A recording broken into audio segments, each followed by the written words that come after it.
ఇప్పుడు ఆయన సమీపముగానే దేవుని యొక్క వాక్యం అంటుంది. ఎలాగున్నాడట? ద్వారము దగ్గరే, సమీపంగానే. ఏవన్నీ? ఆ ప్రకారంగా మీరీ సంగతులన్నీ జరుగుట.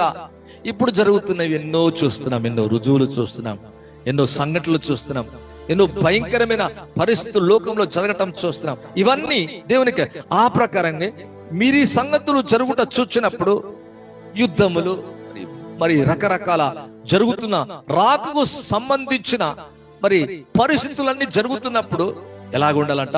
ఇవన్నీ జరుగుట చూచినప్పుడు ఆయన ఎలాగున్నాడంటే సమీపముగానే, ద్వారము దగ్గరే ఉన్నాడని తెలుసుకోండట. మరి యజమానుడు ఎలాగున్నాడంటే, ప్రభు ఎలాగున్నాడంట, మరి దేవుడు ఎలాగున్నాడంట, క్రీస్తు ఎలాగున్నాడంట, మరి ద్వారము దగ్గరే ఉన్నాడని తెలుసుకోమని దేవుని యొక్క వాక్యం అంటుంది. కనుకనే మెలకుగా ఉండాలా, జాగ్రత్త పడాలంట, ప్రార్థన చేయాలంట, మెలకు